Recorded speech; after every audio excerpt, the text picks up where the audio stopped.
প্রিয় ছাত্রছাত্রীরা, আজকে আমি তোমাদেরকে এই ভিডিওর মাধ্যমে ক্লাস 10-এর ভৌতবিজ্ঞানের যে সমস্ত প্রশ্নগুলো দেওয়া আছে ভলিউম 2-তে অর্থাৎ তৃতীয় পর্যায়ের মূল্যায়নের জন্য স্কুল নম্বর 1 অর্থাৎ মডেল সেট 1 সেখানে যে প্রশ্নগুলো আছে পেজ নম্বর 721 সেখানে বিভাগ ক, খ এবং গয়ের যে সমস্ত প্রশ্নগুলো আছে সমস্ত প্রশ্নের উত্তর আমরা আলোচনা করবো আজকে এই ভিডিওর মাধ্যমে। তো ভিডিওটা শুরু থেকে শেষ অবধি অবশ্যই তোমরা দেখবে এবং চ্যানেল যদি নতুন হয়ে থাকে অবশ্যই চ্যানেলটাকে সাবস্ক্রাইব করে রাখবে পরবর্তী স্কুলের প্রশ্ন উত্তরগুলো পাওয়ার জন্য। তো আজকে দেখো আমাদের যে মডেল কোশ্চেন পেপার 1 সেখানে দেখো আমাদের যে প্রথমে 15টা এমসিকিউ টাইপ প্রশ্ন দেওয়া আছে। তো সেখানে 15 নম্বর নমনীয়জন করা আছে। প্রথম দেখো একের দাগে বলা আছে বহু বিকল্প ভিত্তিক প্রশ্ন, প্রতিটি প্রশ্নের উত্তর হিসেবে 4টি করে বিকল্প দেওয়া আছে, যেটি ঠিক সেটি লেখো। তো প্রথমে কী বলা আছে, প্রথম প্রশ্ন, সিএফসি দ্বারা বায়ুমণ্ডলের যে স্তর ক্ষতিগ্রস্ত হয় তা হলো, এখানে হবে অপশান ডি ওজোনোস্ফিয়ার। পরের যে প্রশ্ন ছিল সেখানে কী বলা আছে দেখো, প্রদত্ত কোনটি চার্লসের সূত্র ভিটি লেখচিত্র। তো এখানে তোমাদের সঠিক উত্তর হয়ে যাবে, এটা তোমাদের সঠিক উত্তর হবে যে চার্লসের সূত্রে ভিটি লেখচিত্র। এবং এর পরের যে প্রশ্ন সেখানে দেখো কী বলা আছে, 1 মোল কার্বন 1 মোল O2 এর সঙ্গে সম্পূর্ণভাবে বিক্রিয়া করলে CO2 এর কতগুলি অণু উৎপন্ন হবে। তো এটা উৎপন্ন হবে 6.022 × 10⁻23 সংখ্যক। এরপরে প্রশ্ন, কোনো কঠিনের রৈখিক প্রসারণ গুণাঙ্কের একক হলো, কোনো কঠিনের রৈখিক প্রসারণ গুণাঙ্কের একক হলো ডিগ্রি সেন্টিগ্রেড টু দি পাওয়ার -1 অর্থাৎ পার ডিগ্রি সেন্টিগ্রেড। পরের প্রশ্ন, কোন বর্ণের জন্য উত্তল লেন্সের ফোকাস দৈর্ঘ্য সর্বাধিক, সেটা হবে লাল বর্ণের জন্য।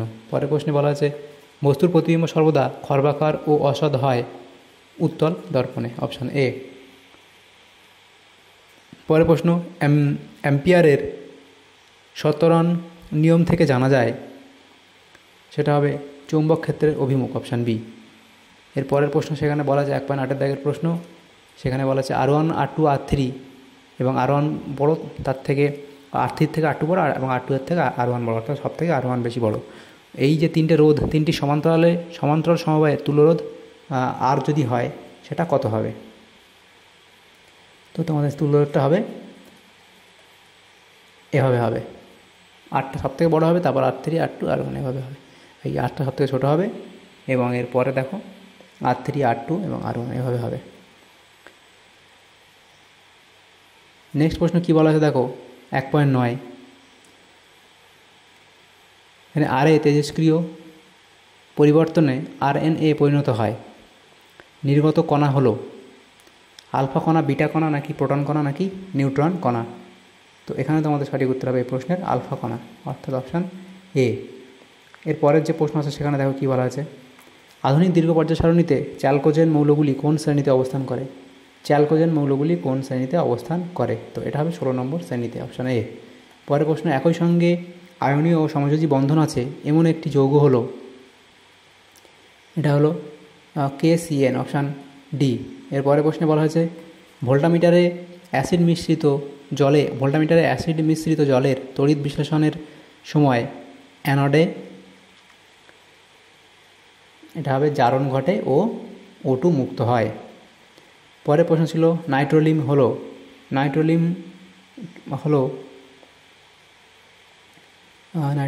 CaCN2+C, অপশান বি হবে তোমাদের এখানে সঠিক উত্তর।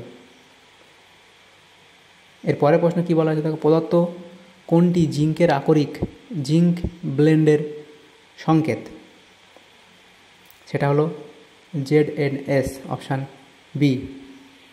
এবং এর পরের প্রশ্ন বলা হয়েছে দেখো, প্রদত্ত কোন কার্যকরী গ্রুপটি অ্যাসিটোনে উপস্থিত থাকে, এটা single C double bond O। তো এটা তোমাদের অপশান ডি হবে সঠিক উত্তর। তাহলে এখানে এমসিকিউ টাইপ যে প্রশ্নগুলো ছিল সেগুলো উত্তর হয়ে গেল। এরপরের দেখো প্রশ্ন গ্রুপ বি, সেই গ্রুপ বিতে দেখো যে প্রশ্নগুলো দেওয়া হয়েছে, এখানে 21টা প্রশ্ন আছে, 1 নম্বর করে 21 নম্বর নমনীয়জন করা আছে। প্রথম প্রশ্ন বলা আছে নিম্নলিখিত প্রশ্নগুলির উত্তর দাও, বিকল্প প্রশ্নগুলি লক্ষণীয়। প্রথম প্রশ্ন, জীবাশ্ম জ্বালানির মধ্যে কার তাপনমূল্য সবচেয়ে বেশি,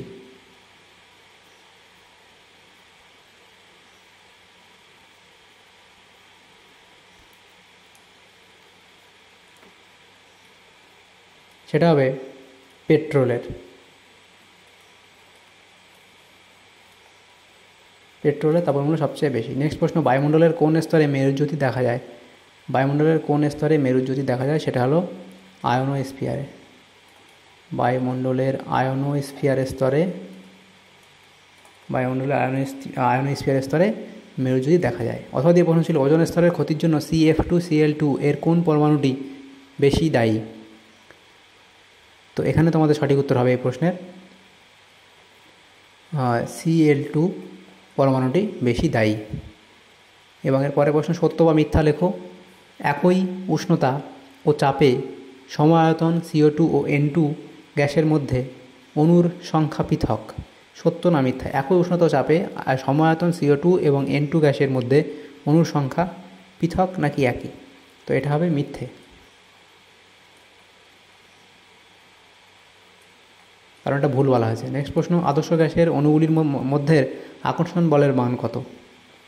এটা হলো 0। পরের প্রশ্ন, হিরে লোহা ও রূপকে তাপ পরিবাহিতাঙ্কের নিম্নক্রমে সাজাও। তো প্রথমে সব থেকে দেখো, হিরে কি বলেছে, হিরে লোহা ও রূপকে তাপ পরিবাহিতাঙ্কের নিম্নক্রমে সাজাও। হিরে, তারপর রূপ, তারপর লোহা। নেক্সট প্রশ্ন, শূন্যস্থান পূরণ করো। লেন্সে গঠিত প্রতিবিম্বের ক্ষেত্রে প্রতিবিম্বের দৈর্ঘ্য বস্তুর দৈর্ঘ্যের অনুপাতকে ড্যাশ বলে। এটাকে রৈখিক বিবর্ধন বলা হয়। রৈখিক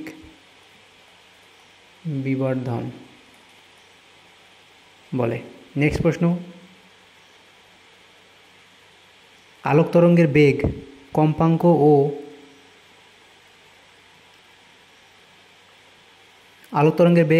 ও তরঙ্গ দৈর্ঘ্যের মধ্যে সম্পর্কটি লেখো। তো এই সম্পর্কটি হলো তরঙ্গ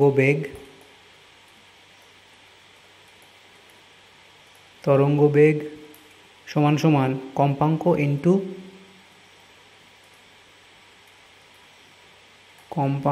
ইন্টু তরঙ্গ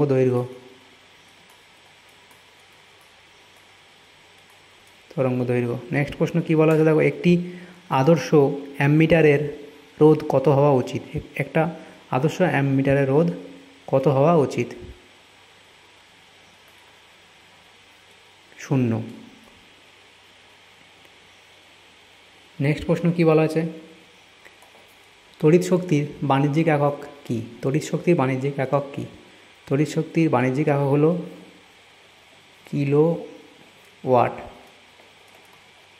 কিলোওয়াট ঘন্টা। নেক্সট প্রশ্ন, একটি কোষের তড়িৎচালক বল E ভোল্ট কোষের ধনাত্মক মেরু থেকে ঋণাত্মক মেরুতে 1 কুলম আধান নিয়ে যেতে কত কার্য করতে হবে? তো এখানে হবে E কার্য করতে হবে, E জুল কার্য করতে হবে। পরের প্রশ্ন কি বলা আছে, নিউক্লিয় রিঅ্যাক্টরে জ্বালানি হিসাবে কী ব্যবহৃত হয়? নিউক্লিয় রিঅ্যাক্টরে জ্বালানি হিসাবে কী ব্যবহৃত হয়? এটা হলো ইউরেনিয়াম ব্যবহৃত হয়, ইউরেনিয়াম। নেক্সট প্রশ্ন, তেজস্ক্রিয় সক্রিয়তার এসআই একক কী? তেজস্ক্রিয় সক্রিয়তার এসআই একক কী? সেটা হলো বেকেরেল। নেক্সট প্রশ্ন, বাম স্তম্ভের সঙ্গে ডান স্তম্ভ মেলাতে এখানে বলা হয়েছে, দেখো একটি মুদ্রা ধাতু, এটা হবে অপশান সি কপার। অ্যামালগামে সর্বদা উপস্থিত ধাতু, সেটা হলো পারদ। একটি ল্যান্থানাইড মৌল হলো এটা সিরিয়াম, এবং গ্যালভানাইজেশনে যে ধাতুর প্রলেপ দেওয়া হয় সেটা হলো জিঙ্ক। এবার বাম স্তম্ভ ডান স্তম্ভ মিলিয়ে নেবে। পরের প্রশ্ন শূন্যস্থান পূরণ করো। সেখানে কী বলা আছে, একটি আয়নীয় যৌগের ফর্মুলা যার ক্যাটায়ন ও অ্যানায়ন কোনোটির ক্ষেত্রেই 8টি ইলেকট্রন নেই, তা হলো LiH, lithium hydride.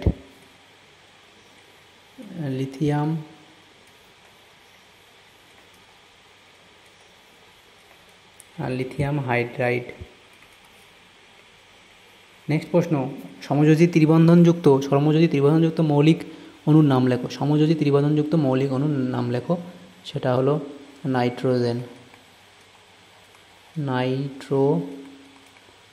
Nitrogen. Next প্রশ্ন, স্পর্শ পদ্ধতিতে ব্যবহৃত অনুঘটকের নাম লেখো।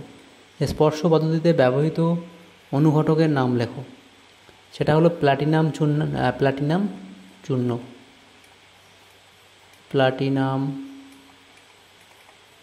চূর্ণ, বা এটাকে আর একটা নাম আছে বা ভ্যানাডিয়াম পেন্টঅক্সাইড।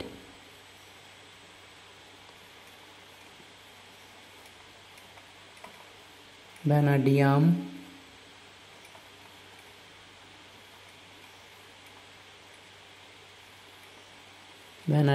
পেন্টঅক্সাইড এর সংকেত হচ্ছে V2O5। প্লাটিনাম চূর্ণ বা ভ্যানাডিয়াম পেন্টঅক্সাইড স্পর্শ পদ্ধতিতে ব্যবহৃত অনুঘটক। অ্যালুমিনিয়াম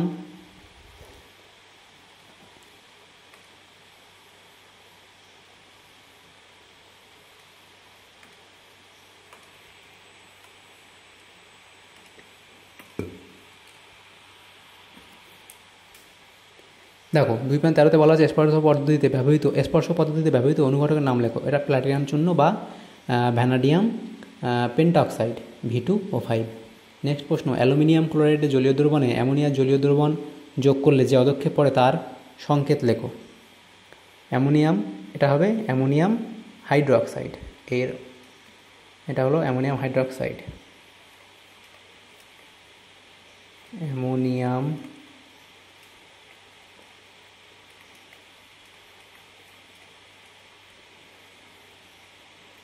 অ্যামোনিয়াম হাইড্রোক্সাইড এর সংকেত হলো AlOH3। এখানে লিখে দিই AlOH3, এটা হলো এর সংকেত অ্যামোনিয়াম হাইড্রোক্সাইড। আর নেক্সট প্রশ্ন, অ্যালুমিনিয়াম ধাতু নিষ্কাশনে অ্যানোডে কী গ্যাস নির্গত হয়? অ্যালুমিনিয়াম ধাতু নিষ্কাশনে অ্যানোডে অক্সিজেন গ্যাস নির্গত হয়, O2 গ্যাস নির্গত হয়। শূন্যস্থান পূরণ করো। NaCl এর গাঢ় জলীয় দ্রবণের তড়িৎ বিশ্লেষণ করলে অ্যানোডে ড্যাশ গ্যাস পাওয়া যায়। তো এখানে কি হবে? NaCl এর গাঢ় জলীয় দ্রবণের তড়িৎ বিশ্লেষণ করলে অ্যানোডে ক্লোরিন গ্যাস পাওয়া যায়।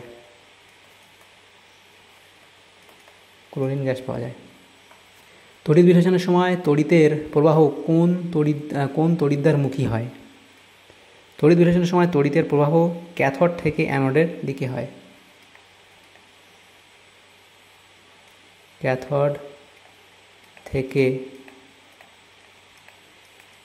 অ্যানোডের দিকে হয়। দেখো 2.17-তে বলা আছে IUPAC নাম লেখো। CH3 single bond C single bond CH3 double bond CH2।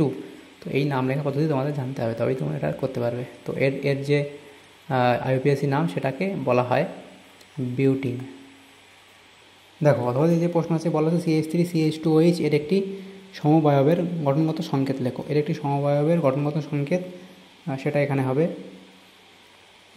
তোমরা CH3O CH3 লিখতে পারো, যে CH3 CH2OH এর একটি সমবায়বের সংকেত এটা হবে, গঠনগত সমবায়বের সংকেত এটা হবে CH3O CH3। পরবর্তী 2.18-তে কী বলা আছে? ক্লোরিনের সঙ্গে মিথেনের প্রতিস্থাপন বিক্রিয়ায় প্রথম ধাপে উৎপন্ন জৈব যৌগটির সংকেত লেখো। ক্লোরিনের সঙ্গে মিথেনের প্রতিস্থাপন বিক্রিয়ায় প্রথম ধাপে উৎপন্ন জৈব যৌগটির সংকেত সেটা হলো CH3Cl, অর্থাৎ মিথাইল ক্লোরাইড। তাহলে এভাবে এখানে যে প্রশ্নগুলো ছিল আমরা গ্রুপ বিতে সমস্ত প্রশ্ন উত্তর আমরা করে দিলাম। এরপরে দেখো আমাদের গ্রুপ সি। দেখো গ্রুপ সিতে যে সমস্ত প্রশ্নগুলো দেওয়া আছে এখানে আমাদের 9টা প্রশ্ন আছে, 2 নম্বর করে 2 নম্বর করে 8 নম্বর এখানে নবনির্বাচন করা হয়েছে। প্রথম 3 থেকে বলা আছে নিম্নলিখিত প্রশ্নগুলো উত্তর দাও, বিকল্প প্রশ্নগুলি লক্ষণীয়।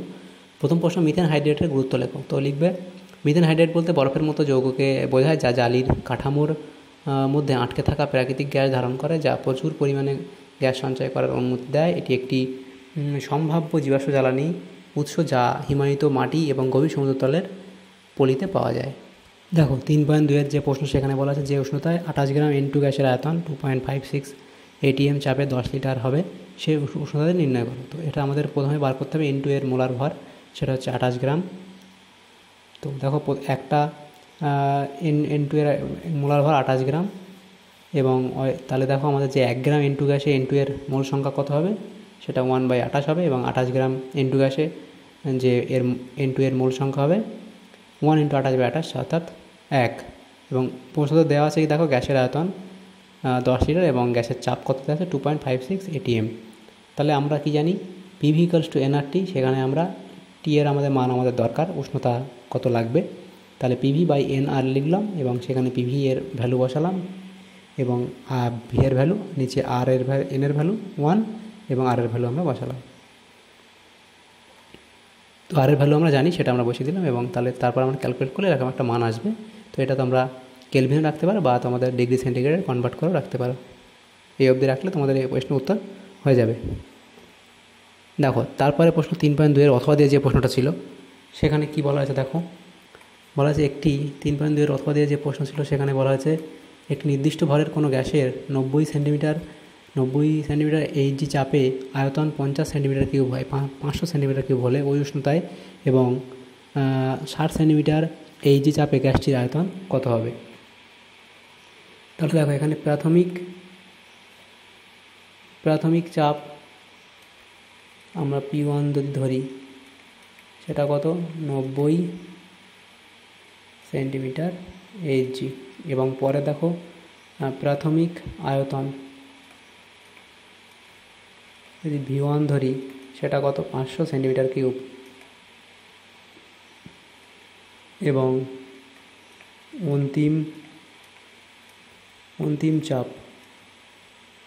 অন্তিম চাপ হচ্ছে P2 যদি আমরা ধরি সেটা কত 60 সেন্টিমিটার Hg, এবং অন্তিম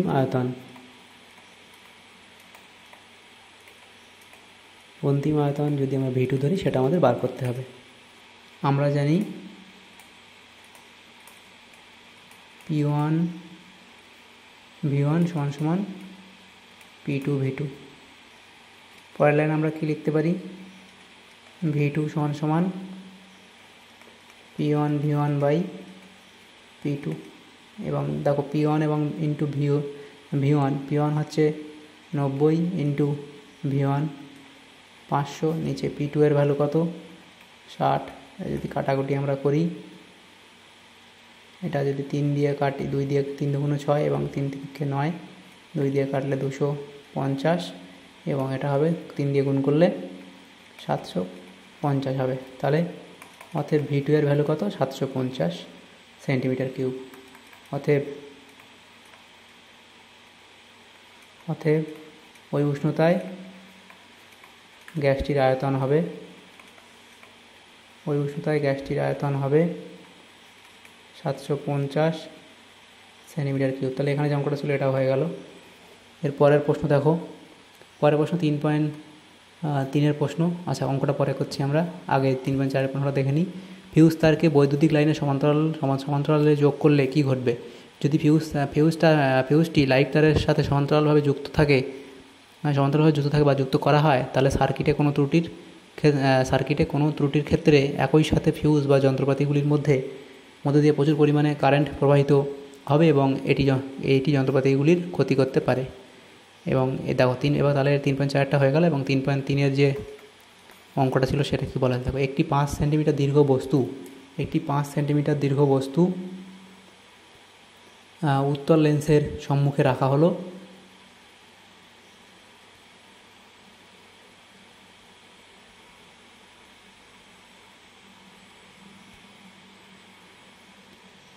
দেখো কী বলা আছে, একটি 5 সেন্টিমিটার দীর্ঘ বস্তু উত্তর লেন্সের সম্মুখে রাখা হলো এবং 25 সেন্টিমিটার দীর্ঘ একটি প্রতিবিম্ব লেন্স থেকে 100 সেন্টিমিটার দূরে অবস্থিত একটি পর্দার উপর গঠিত হলো। লেন্সটির ফোকাস দূরত্ব কত? আমাদের ফোকাস দূরত্ব বার করতে বলা হয়েছে। 5 সেন্টিমিটার দীর্ঘ বস্তু, তাহলে আমরা যদি আমাদের বস্তু H1 বস্তুর উচ্চতা মানে আমরা যদি ধরি বস্তুর উচ্চতা সেটাকে আমরা H1 ধরতে পারি, সেটা কত 5 সেন্টিমিটার, এবং প্রতিবিম্বের উচ্চতা কত? প্রতিবিম্বের উচ্চতা আমরা H2 ধরতে পারি, সেটা কত দেওয়া আছে এখানে 25 সেন্টিমিটার এবং আমাদের যে কী বলা আছে 100 সেন্টিমিটার, অর্থাৎ প্রতিবিম্বের দূরত্ব কি ভি, সেটা হচ্ছে 100 সেন্টিমিটার প্রতিবিম্বের দূরত্ব। আমাদের মান বার করতে বলা হয়েছে ফোকাস দৈর্ঘ্য কত।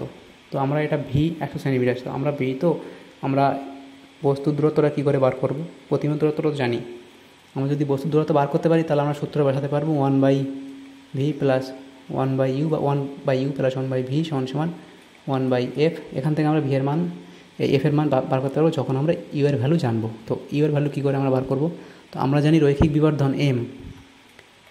আচ্ছা, রৈখিক বিবর্ধন আমরা কি জানি, রৈখিক বিবর্ধন অর্থাৎ প্রতিবিম্বের উচ্চতা h2/h1, প্রতিবিম্বের উচ্চতা 25 আর বস্তু উচ্চতা 5, অর্থাৎ রৈখিক বিবর্ধন আমাদের কতবার হবে, 5 বার হবে। আমরা আবার রৈখিক বিবর্ধনকে আবার লিখতে পারি কি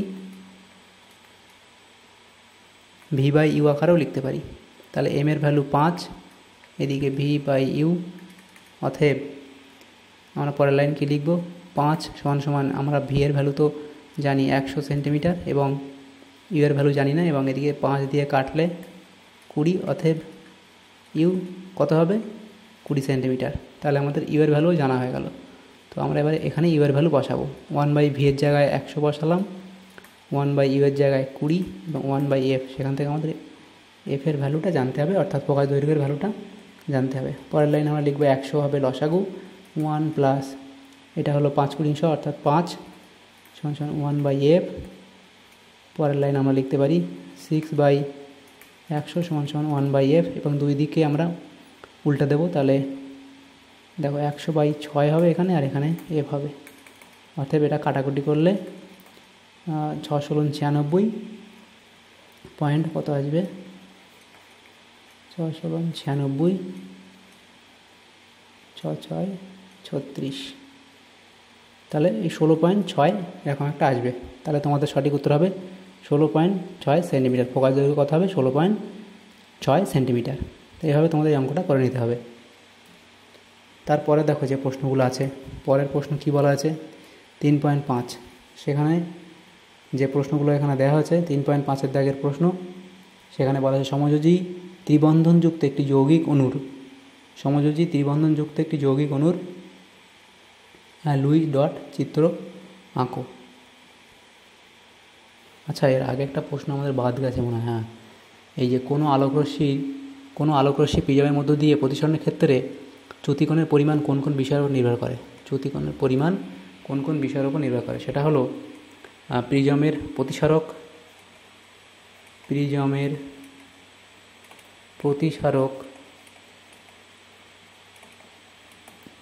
প্রতিসারক কোণের উপর নির্ভর করে, আর একটা হচ্ছে উপাদানের প্রতিসরাঙ্কের উপর নির্ভর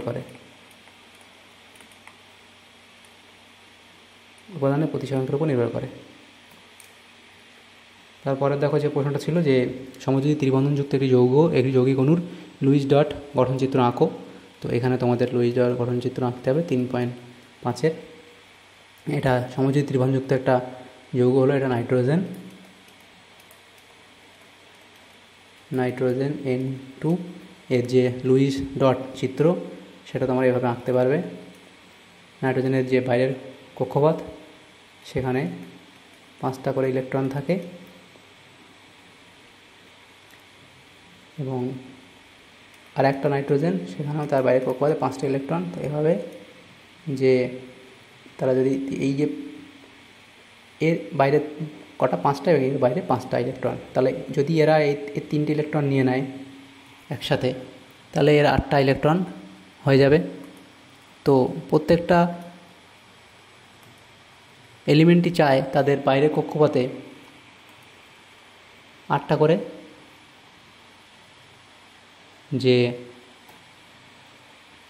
করে ইলেকট্রন হয়ে যাক তাদের স্টেবল হওয়ার জন্য। তাহলে দেখো এখানে আমি যদি অন্য একটা কালার দিয়ে এটা আঁকি, তো এটা এই নাইট্রোজেনটা চাইবে এগুলোকে নিয়ে একটা 8টা ইলেকট্রন করবে তার বাইরের কক্ষপথে, এবং এদিক থেকেও সেমভাবে এই নাইট্রোজেনটা এর থেকে 3টে ইলেকট্রন নিয়ে এরও বাইরের কক্ষপথে 8টা করার চেষ্টা করবে। তো সেখান থেকে আমরা পরের লাইনটা এভাবে লিখতে পারি, দেখো এই 3টে ইলেকট্রন দিলে শেয়ার করবে 3টে সিঙ্গেল বন্ড তৈরি করবে, এভাবে ত্রিবন্ধন হবে। তো এটাই যে সমযোজী ত্রিবন্ধনযুক্ত একটি যৌগিক অণু লুইস ডট গঠন চিত্র, এভাবে আঁকলেই হবে। এর পরের যে প্রশ্ন ছিল তা কতবার দিয়ে প্রশ্ন, ন্যাপথলিন জলে দ্রবীভূত হয় না কিন্তু ইথানলে দ্রবীভূত হয় কেন। তো লিখবে ন্যাপথলিন একটি পোলার নন পোলার পদার্থ, ফলস্বরূপ এটি জলের মতো মেরু দ্রাবকগুলিতে অদ্রবণীয়। যেহেতু অমেরু দ্রাবকগুলি মেরু দ্রাবক অণুগুলির একে অপরের সাথে যে তীব্র সখ্যতা রয়েছে তা মোকাবেলা করতে পারে না, তাই তারা জলের মতো মেরু দ্রাবকগুলিতে দ্রবীভূত হয় না। কিন্তু ন্যাপথলিন ইথানলে শুধুমাত্র আংশিকভাবে দ্রবণীয়। যদিও ন্যাপথলিন একটি অপোলার যৌগ এবং ইথানল একটি পোলার দ্রাবক হিসাবে বিবেচিত হয়, হাইড্রক্সিল গ্রুপের উপস্থিতি OH সিঙ্গেল বন্ড OH যা ইথানলকে একটি পোলার অণুতে পরিণত করে। এরপরে প্রশ্ন দেখো, LiH গঠনকালে অষ্টক সূত্র লঙ্ঘিত হয়, ব্যাখ্যা করো। তো এটা লিখবে LiH একটি তড়িৎজয়ী যৌগ। এই যে যৌগের ক্ষেত্রে লিথিয়াম ও হাইড্রোজেন ইলেকট্রন শেয়ারের মাধ্যমে তড়িৎজয়ী যৌগ গঠন করে। এ যৌগের ক্ষেত্রে কেন্দ্রীয় পরমাণুর শেষ কক্ষপথে 2টি ইলেকট্রন থাকে ও নিষ্ক্রিয় মৌল হিলিয়ামের ইলেকট্রন বিন্যাস লাভ করে, যার ফলে অষ্টক সংকোচন ঘটে, যা অষ্টক নিয়মের ব্যতিক্রম। তো এভাবে লিখলেই হবে। পরে 3.7 দাগে যে প্রশ্ন ছিল সেখানে কি বলা আছে দেখো, প্রমাণ করো অ্যামোনিয়াতে হাইড্রোজেন বর্তমান। তো লিখবে ভাই, উত্তপ্ত সোডিয়ামের ওপর অ্যামোনিয়া গ্যাস চালনা করলে মোমের মতো সাদা কঠিন সোডামাইড ও হাইড্রোজেন গ্যাস উৎপন্ন হয়। তো তার বিক্রিয়া 2Na + 2NH3 = 2NaNH2 + H2। তো এখানে দেখো হাইড্রোজেন গ্যাস বর্তমান।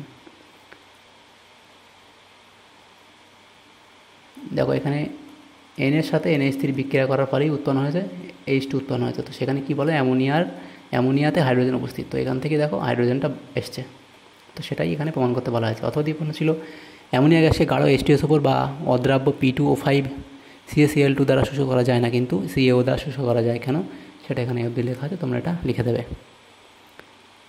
তারপরের প্রশ্ন দেখো 3.8, সেখানে কি বলা আছে, থার্মিট পদ্ধতিতে ফেরিক অক্সাইড থেকে ধাতব আয়রন উৎপন্নের বিক্রিয়াটি সমিত সমীকরণ লেখো। সেটা এভাবে সমীকরণ লিখবে Fe2O3 + 2Al, সেখান থেকে তৈরি হবে কি 2Fe গলিত + Al2O3। পরের প্রশ্ন ছিল গাঢ় সালফিউরিক অ্যাসিডের উপস্থিতিতে ইথানল অ্যালকোহলের সঙ্গে অ্যাসিটিক অ্যাসিডের বিক্রিয়ায় কী ঘটে তা লেখো। গাঢ় সালফিউরিক অ্যাসিডের উপস্থিতিতে ইথানল অ্যালকোহলের সঙ্গে অ্যাসিটিক অ্যাসিডের বিক্রিয়ায় ইথানল অ্যাসিটেট এস্টার উৎপন্ন হয়। এই বিক্রিয়া এস্টারিফিকেশন বলে। তো CH3COOH + C2H2OH, সেখান থেকে গাঢ় H2SO4 উপস্থিতিতে কী হবে, CH3COOC2H3 এবং H2O উৎপন্ন হয়। পরে অথবা প্রশ্ন ছিল CNG এর উৎস এবং এর ব্যবহার লেখো। CNG এর উৎস প্রাকৃতিক গ্যাস, পেট্রোলিয়াম খনিতে তেলের সঙ্গে দাহ গ্যাস সঞ্চিত থাকে। এই গ্যাসে আলাদাভাবে বা তেলের সঙ্গে খনি থেকে তোলা হয়। এই দাহ গ্যাসকে প্রাকৃতিক গ্যাস বলে। প্রাকৃতিক গ্যাসকে চাপ প্রয়োগে তরলে পরিণত করলে তাকে কম্প্রেসড ন্যাচারাল গ্যাস বা সংক্ষেপে CNG বলে। আর তরল প্রাকৃতিক গ্যাসকে স্টিলের সিলিন্ডারে রাখা হয়। এটা না লিখলে সমস্যা নেই। তো তার ব্যবহার লিখবে যে নানা ধরনের শিল্পে যেমন লৌহ ইস্পাত শিল্প, সিমেন্ট শিল্প প্রভৃতি জ্বালানি হিসাবে প্রাকৃতিক গ্যাস ব্যবহৃত হয়, এবং ঘর গরম রাখতে, রাস্তাঘাটে বাতি জ্বালাতে, রান্নার কাজে জ্বালানি হিসেবে প্রাকৃতিক গ্যাস ব্যবহার করা হয়, এবং তৃণমূলিক ব্যবহার বিভিন্ন প্রকার যানবাহনে জ্বালানি হিসেবে ব্যবহার করা হয়। তাহলে দেখো এখানে গ্রুপ এ, গ্রুপ ক, খ এবং গ এর মধ্যে যে সমস্ত প্রশ্নগুলো ছিল মডেল সেট 1-এ, তো সমস্ত প্রশ্ন উত্তর আমরা আলোচনা করলাম আজকে এই ভিডিওর মাধ্যমে। তো যদি তোমাদের সামান্যতম উপকারের সাথে ভিডিওটা অবশ্যই একটা লাইক করবে এবং বেশি বেশি করে বন্ধুদের সাথে শেয়ার করবে। Thanks for watching.